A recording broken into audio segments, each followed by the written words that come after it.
NCERT में ये जो इक्विलिब्रियम वाला चैप्टर है एक ही में दे दिया है। एक्चुअली में इक्विलिब्रियम का दो पार्ट हम लोग को पढ़ना है, एक केमिकल इक्विलिब्रियम, एक आयनिक इक्विलिब्रियम। दोनों का अलग अलग से पढ़ेंगे। पहले आपको हम केमिकल इक्विलिब्रियम पूरा डिटेल में पढ़ा देते हैं। इसको पढ़ाने के बाद इसमें जेईई मेन है कि नहीं, नीट का सारा क्वेश्चन आपको सॉल्व कर देंगे, एनसीईआरटी का भी क्वेश्चन सॉल्व करके फिर हम लोग आयनिक इक्विलिब्रियम आएंगे। इसमें दो पार्ट होता है और एनसीईआरटी से बहुत ज़्यादा डिटेल में आप लोग को जो है चैप्टर को पढ़ाएंगे।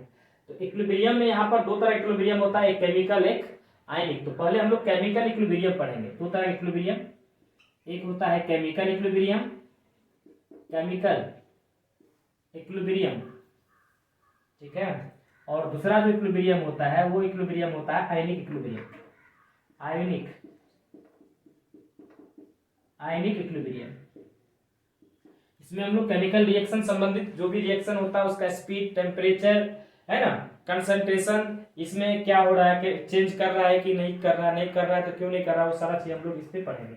आयनिक इक्विलिब्रियम में आयनिक संबंधी, आयनिक रिएक्शन संबंधी सारा चीज हमको उसका टेम्परेचर, कंसंट्रेशन, ये सब के बारे में पढ़ेंगे। तो पहले हम लोग केमिकल इक्विलिब्रियम जानते हैं, पहले इक्विलिब्रियम जानते हैं तब दोनों चीज को स्पष्ट करते हैं। इक्विलिब्रियम क्या होता है?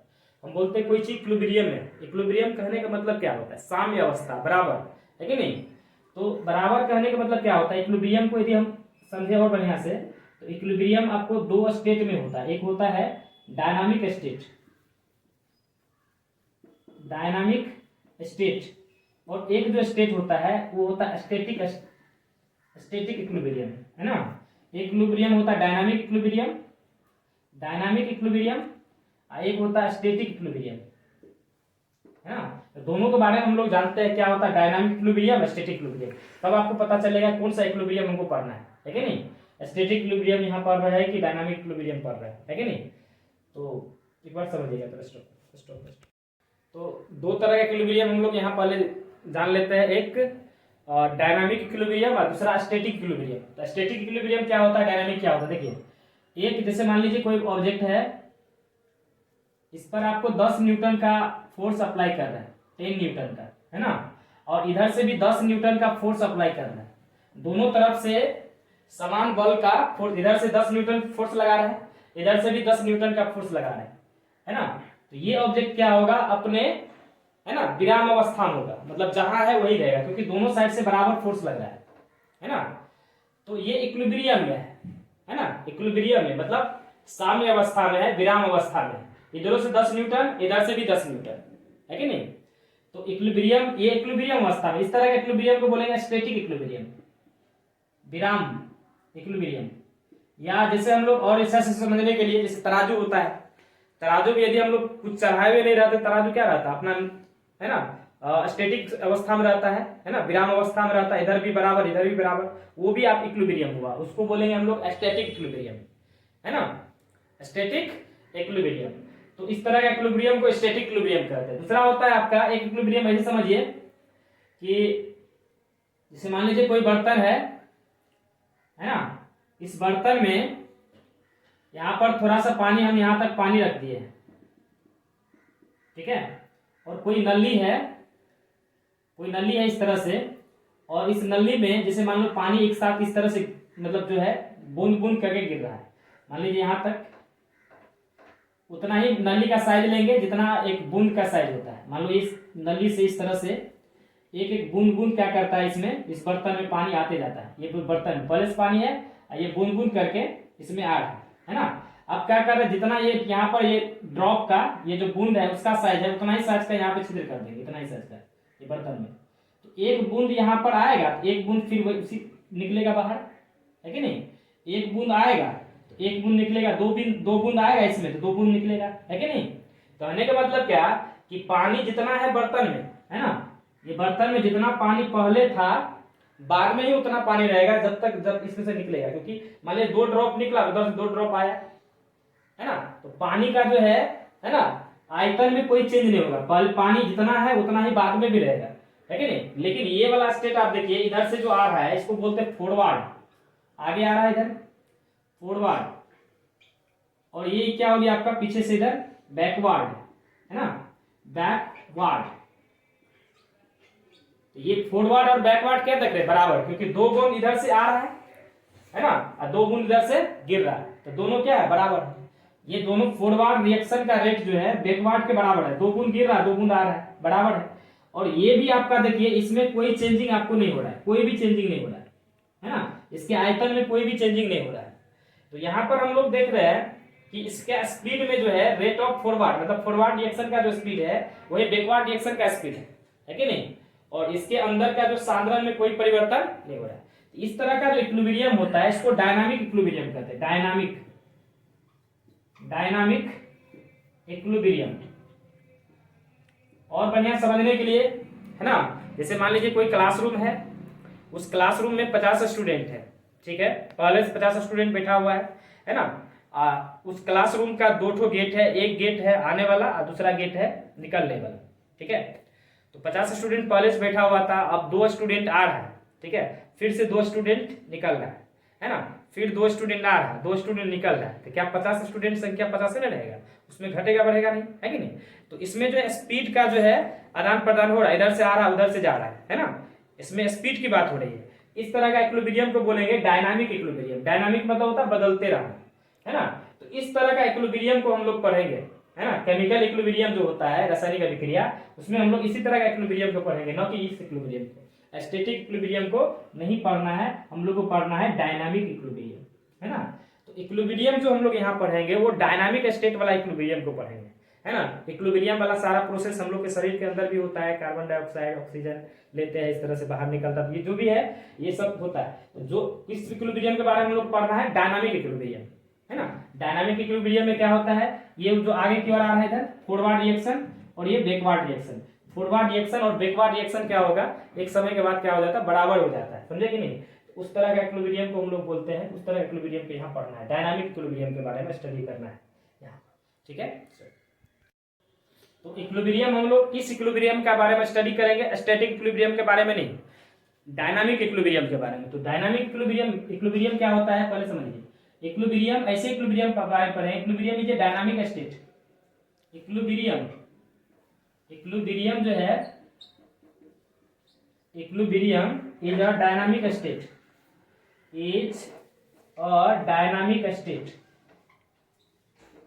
डायनामिक मतलब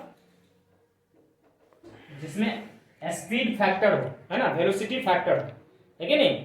क्या बोले थे, 2 बूंद आ रहा है फिर 2 बूंद निकल रहा है, या 50 स्टूडेंट है क्लास में, है ना, 2 स्टूडेंट इधर से आ रहा है, 2 स्टूडेंट फिर बाहर निकल रहा है, 2 आ रहा है 2 निकल रहा है, तो स्टूडेंट की संख्या 50 ही रहेगा, है ना। इक्विलिब्रियम बराबर रहेगा, है कि नहीं।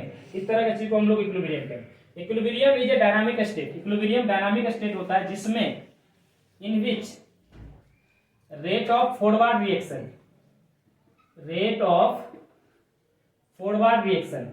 फॉरवर्ड आगे की ओर आने वाला, rate of forward reaction is equal to rate of backward reaction. Equilibrium एक डायनामिक स्टेट होता है जिसमें रेट ऑफ फॉरवर्ड रिएक्शन जो है बराबर होता है रेट ऑफ बैकवर्ड। तो इसे समझिए, ए से बी बनाया, ये आगे की ओर गया, इसको बोलेंगे फॉरवर्ड। अब फिर बी से ए बनाएगा, है ना, बी से ए, ऐसा भी रिएक्शन होता है, इसको रिवर्सेबल रिएक्शन कहते हैं, है ना। टाइप्स ऑफ इक्विलिब्रियम बताएंगे, इसको रिवर्सेबल रिएक्शन कहते हैं। आपको बताया था थर्मोडायनामिक्स में, रिवर्सेबल मतलब रिएक्टेंट प्रोडक्ट बनाएगा, पुनः प्रोडक्ट रिएक्टेंट बनाएगा, तो इसको रिवर्सेबल कहते हैं। ये फॉरवर्ड होगा, आगे की ओर गया, फिर बी से ए बनाएगा तो बैकवर्ड, पीछे की ओर आना पड़ेगा, बैकवर्ड। और आपको और एग्जांपल समझने के लिए हम आपको बताते हैं, जैसे पानी, वाटर, यदि पानी को हम गर्म करेंगे, गर्म, तो आपको बनेगा, पानी गर्म करेंगे तो वाष्प बनेगा, वेपर। पानी गर्म करेंगे तो वाष्प, और पुनः वाष्प को यदि हम ठंडा करें, पानी गर्म करेंगे तो वाष्प को ठंडा करेंगे, कोल्ड, तो क्या बनेगा, पानी। तो ये वाला कंडीशन क्या कहलाएगा, इक्विलिब्रियम। देखो दोनों डायनामिक में है, पानी गर्म करेंगे तो क्या बनेगा, वाष्प, है ना। पानी का मॉलिक्यूल क्या बनाएगा, वाष्प बनेगा, है ना। पानी गर्म करेंगे वाष्प बनेगा, और फिर वाष्प को ठंडा करेंगे, इक्विलिब्रियम। दोनों डायनामिक में है, लेकिन जो पानी है, जितना पानी वाष्प बनाएगा, फिर वही पानी मिलकर क्या बना लेगा, वाष्प बनाएगा, फिर वाष्प क्या बना लेगा, पानी। तो ये क्या है, बराबर है ना, है कि नहीं। तो इस तरह से जो है, इस तरह का कंडीशन को, इस तरह का स्टेट को हम लोग बोलेंगे, इक्विलिब्रियम को बोलेंगे डायनामिक इक्विलिब्रियम। तो हम लोग को यहाँ पर डायनामिक इक्विलिब्रियम के बारे में पढ़ेंगे, जिस इक्विलिब्रियम में जो है ना, स्पीड जो है, स्पीड फैक्टर है कि नहीं, स्पीड में रेट ऑफ फॉरवर्ड रिएक्शन किसके बराबर हो जाएगा, रेट ऑफ बैकवर्ड। जिस रेट से वाष्प बनेगा उसी रेट से फिर वो पानी बन जाएगा। इस तरह का रिएक्शन को हम लोग इस तरह का इक्विलिब्रियम का इस चैप्टर में चर्चा करेंगे। ठीक है, तो हम लोग इक्विलिब्रियम का पहले एक बार साइन देखते हैं। इक्विलिब्रियम इस प्रकार से ये इक्विलिब्रियम का साइन होता है, इसको हम लोग बोलते हैं साइन ऑफ इक्विलिब्रियम। ये sign of equilibrium, sign of equilibrium, ठीक है। तो इक्विलिब्रियम का साइन है, इसको इसके बाद हम लोग पढ़ेंगे कि यहाँ पर जो है, पहले एक रेट लॉ जानते हैं क्या होता है, रेट लॉ, ठीक है। तो रेट लॉ में क्या होता है, जो किसी केमिकल इक्विलिब्रियम का जो है रेट जो होता है, इक्विलिब्रियम रिएक्शन का रेट, वो डायरेक्टली प्रोपोर्शनल होता है एक्टिव मास का, है ना, डायरेक्टली प्रोपोर्शनल होता है एक्टिव मास का। एक्टिव मास कहने का मतलब ये है कि यहाँ पर यदि हम लोग मान लीजिए ए, ठीक है, ए से बी बन रहा है, ठीक है, तो ए हो गया आपका रिएक्टेंट और बी हो गया प्रोडक्ट। ए से बी बन रहा है, तो ए रिएक्टेंट और बी प्रोडक्ट। तो ये आपका रिएक्टेंट है, ये भी ए बी बनाएगा और पुनः बी ए बनाएगा, दोनों एक्टिव है ना। तो रेट जो है आपको दोनों पर डिपेंड करेगा, रिएक्टेंट पर भी और प्रोडक्ट पर भी, है कि नहीं। ए बी बनने के लिए आगे बढ़ेगा, इसको हम लोग बोलेंगे रेट ऑफ फॉरवर्ड। फिर बी ए बनने के लिए पीछे आएगा, तो इसको बोलेंगे रेट ऑफ बैकवर्ड, है ना। तो रेट दोनों पर डिपेंड करेगा, ए पर भी और बी पर भी, क्योंकि ए बी बनाएगा पुनः बी ए बनाएगा, तो ए भी एक्टिव और बी भी एक्टिव। तो जो रेट होता है रेट लॉ के अनुसार, according to rate law, according to rate law के अनुसार, है ना, rate of any chemical reaction, rate of any chemical reaction, rate जो होता है, rate of any chemical reaction, rate of any chemical reaction is directly proportional to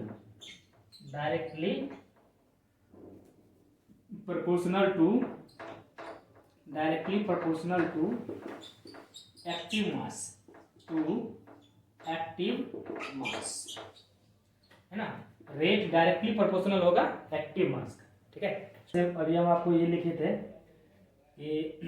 ये आपका है ए, और ये आपका जो है, हमेशा याद रखना जो रिएक्टेंट और प्रोडक्ट है ये दोनों गैसेस स्टेट में होगा ये। तो ये जो है आपका रिएक्टेंट और प्रोडक्ट दोनों गैसेस स्टेट में होना चाहिए। हम आपको बताएंगे, जी मतलब गैस, छोटी कुष्ठ में जी है, इसका मतलब गैस होगा, गैस, ठीक है। ये बी, देखो ए से बी बनेगा तो ए को आगे बढ़ना पड़ेगा, तो जिस रेट से आगे जाएगा उसको बोलेंगे रेट ऑफ फॉरवर्ड। बी से ए बनेगा पीछे आना पड़ेगा, इसको बोलेंगे रेट ऑफ बैकवर्ड। तो दोनों हम लोग बारी बारी से रेट लगाते हैं, रेट दोनों पे लगेगा, ए पर भी बी पर भी। क्यों? क्योंकि दोनों एक्टिव है, ए बी बनाएगा बी ए बनाएगा। तो हम लोग पहले यहाँ पर रेट लॉ लिखते हैं, rate of forward. Rate of forward जो है वो डायरेक्टली प्रोपोर्शनल होगा कंसंट्रेशन, बड़ी कोष्ठ को कंसंट्रेशन कहते हैं, ये बड़ी कोष्ठ है इसको कंसंट्रेशन कहते हैं, बड़ी कोष्ठ को concentration. Rate of forward directly proportional to concentration of active mass. Active A है, पहले ए लिखेंगे, ए आगे बढ़ेगा एक बार ए का, है ना। और यहां से जो है कंसंट्रेशन पढ़ेंगे, rate directly proportional to, rate law क्या कहता है, rate directly proportional to concentration of reactant. यहाँ पर रिएक्टेंट है, इसको हम लोग थोड़ा सा rate of forward proportionality same का हटाएंगे तो यहाँ पर आएगा के एफ, इसको रेट कांस्टेंट बोलेंगे, के का मतलब कांस्टेंट, फॉरवर्ड रिएक्शन का कांस्टेंट। और इधर हो गया आपका ये, इसको समीकरण हम लोग एक मान लेंगे, या एक नहीं मानेंगे, एक मानने की जरूरत भी नहीं है यहाँ पर। चलिए अब ये बैकवर्ड कैसे होगा, ए से बी बनेगा फिर बी से ए बनेगा। तो रेट बैकवर्ड रिएक्शन का जो रेट होगा वो किस पर डिपेंड करेगा, बी से ए बनेगा ना। फॉरवर्ड ए से बी बन रहा था, बैकवर्ड बी से ए बन रहा है, मतलब बी पर निर्भर कर रहा है। तो rate of backward reaction is directly proportional to, इसको डायरेक्टली प्रोपोर्शनल बोलते हैं, to concentration of active mass. यहाँ बी एक्टिव है तो बी का हो जाएगा, है ना। अब फिर यहाँ से प्रोपोर्शनलिटी साइन हटाएंगे तो बी, प्रोपोर्शनलिटी साइन हटाएंगे तो यहाँ पर आ जाएगा के बी, ठीक है। ये हो गया रेट ऑफ फॉरवर्ड, ये हो गया रेट ऑफ बैकवर्ड। तो हम लोग इक्विलिब्रियम के लिए जानते हैं, इक्विलिब्रियम के लिए फॉर इक्विलिब्रियम इक्विलिब्रियम के लिए हमको पता है, इक्विलिब्रियम के लिए rate of forward equal to होता है रेट ऑफ बैकवर्ड, है ना। तो रेट ऑफ फॉरवर्ड आपका है के एफ इंटू ए, और रेट ऑफ बैकवर्ड है के बी इंटू बी, ठीक है। अब यहां से आगे समझिएगा, रेट ऑफ फॉरवर्ड दिया हुआ है के F into A, rate of backward के बी इंटू बी, समझिएगा। तो यहां से यदि हम लोग ऐसे इसको लिखे के एफ बट्टे के बी बराबर ये हो जाएगा बी या बट्टे ए। ये के एफ बट्टे के बी जो अनुपात है इसको केसी कहते हैं, के एफ और के बी को केसी कहते हैं, केसी। ये केसी बराबर हो गया आपका कंसंट्रेशन ऑफ बी बटे कंसंट्रेशन ऑफ ए। केसी को बोलते हैं equilibrium constant in terms of concentration, है ना। केसी को बोलते हैं equilibrium constant equilibrium constant in terms of concentration, है ना। Equilibrium constant in terms of concentration. एक बार फिर से देख लीजिए, रेट लॉ का आता है रेट डायरेक्टली प्रोपोर्शनल होगा कंसंट्रेशन ऑफ एक्टिव मास, इसको बोलेंगे कंसंट्रेशन। एक्टिव कौन है, ए बी एक्टिव है, क्यों, क्योंकि ए बी बनाएगा, फिर बी भी एक्टिव है क्योंकि बी ए बनाएगा, दोनों एक्टिव मास है। तो रेट डायरेक्टली प्रोपोर्शनल होगा कंसंट्रेशन, ये directly proportional concentration of active mass A का। तो यहां से प्रोपोर्शनलिटी ए आगे बढ़ेगा तो rate of forward R F मतलब एफ से फॉरवर्ड, तो प्रोपोर्शनलिटी से हटाएंगे के एफ ए, फिर उसी तरह से बी से ए बनेगा आर बी बराबर के बी ए। अब ये इक्विलिब्रियम के लिए जानते हैं, इक्विलिब्रियम का क्या परिभाषा है, equilibrium is a dynamic state in which rate of forward reaction is equal to rate of backward. अब ये दोनों को मिला, यहाँ से के एफ बटे के बी आएगा बी बटे ए, के एफ बटे के बी को केसी कहते हैं, केसी मतलब equilibrium constant in terms of concentration, के एफ बटे के बी को केसी कहते हैं, के एफ बटे याद रखना है के एफ बटे के बी को केसी कहते हैं, इसको ध्यान रखना है। दोनों का जो अनुपात होता है के एफ और के बी का अनुपात को केसी कहते हैं, केसी मतलब equilibrium constant in terms of concentration, ठीक है। इससे आगे वाला जो है आप लोग को अगले दिन जो अगला लेक्चर में दिया जाएगा, ठीक है। इसको सारे बच्चे जो है बढ़िया से एक बार नहीं समझ में आएगा, 2 बार 3 बार इसको देख करके बढ़िया से कॉपी में नोट कर लीजिएगा इसको, है ना। देखते रहिए, जब भी कभी दिक्कत हो जाए कोई चीज़ समझने में, बार वीडियो देख लीजिएगा बढ़िया से, है कि नहीं। बहुत अच्छे से वीडियो बनाए, इसको बार बार देखिएगा। और भी कोई बच्चे यदि आपको लगे कि नहीं, है ना, दूसरे बच्चे तक भी पहुंचाने का हो तो आप पहुंचा सकते हैं, शेयर कर दीजिएगा, ठीक है।